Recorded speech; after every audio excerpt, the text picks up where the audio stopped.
Hi, welcome back to the channel. Today we'll be starting a series on Laplace transform. Now, to ensure you get notified anytime we drop any part of this series, I'll advise you kindly subscribe to our channel. That way you'll be sure not to miss any part of this series. That said, let's get into class.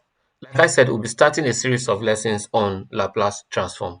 Laplace transform is basically used to transform functions from time domain to frequency domain. While time domain is a function of t, my frequency domain is a function of s.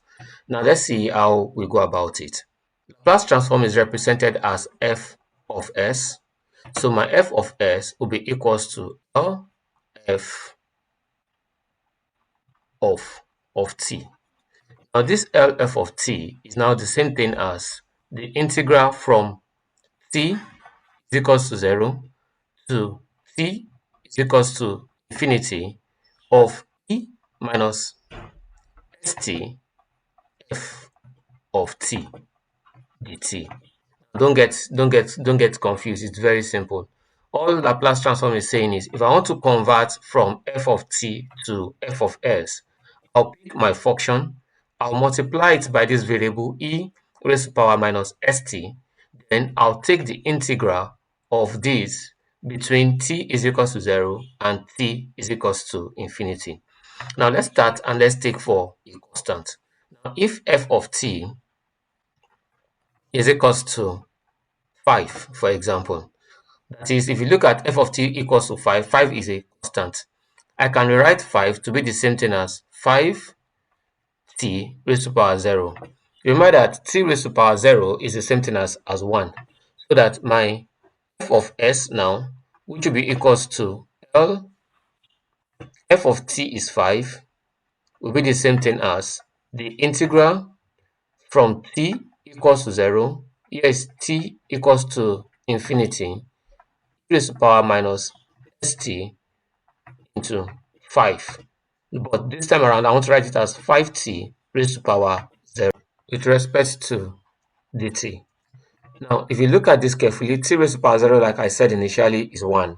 So it's still the same thing as writing, don't mind me, I just brought the t here so that you can see that it's with respect to what? To the t. The same thing as writing 5. So that this is, I'm gyrating between infinity and 0, e raised to power minus st. Then I have a constant of 5. I can bring out the 5 with respect to the t. Now I have e raised to power minus st. Now let's say u is equals to minus st. If u is equals to minus st, it implies that my du dt will be the same thing as minus s. If I differentiate with respect to dt, the u dt minus st becomes minus s.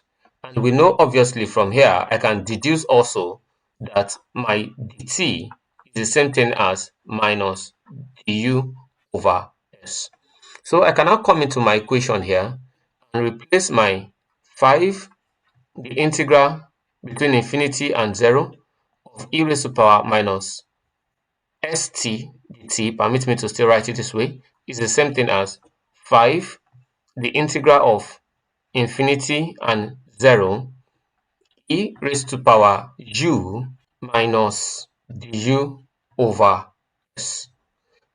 Now, this is a little bit, it's looking clumsy, but remember that this is all of my minus du over s is the same thing as dt. So I'll bring my s also because it's like a constant, and my negative sign, we can take it outside, and I can write this to be the same thing as minus 5 over s, the integral of infinity and 0 e raised to power u du.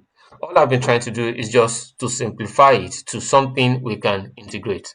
Now, if I'm to integrate e raised to power u, now my function should now become minus 5 over s into the integral of e raised to power u is e raised to power u. E raised to power u is going to move between infinity and what? And 0. So this is the same thing as minus 5 over s into e raised to power infinity minus e raised to power 0. Obviously, e raised to power infinity is the same thing as what? 0. Let's take another slide. Now, I've just rewritten the result from the other slide. Now, if you look at this closely, this becomes minus 5 over s into e raised to power infinity is the same thing as 0. And e raised to power 0 will be the same thing as 1. So this is 1. So if you open this becomes minus 5 over s times 0, that's obviously 0. Minus 5 over s times minus 1, that's going to be plus 5 over s, which is equals to 5 over s. Now, that tells us that the Laplace transform of 5 will be the same thing as 5 over s.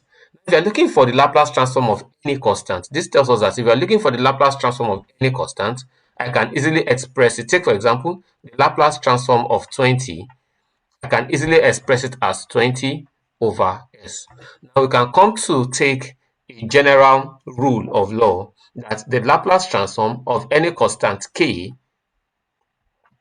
is the same thing as k over s.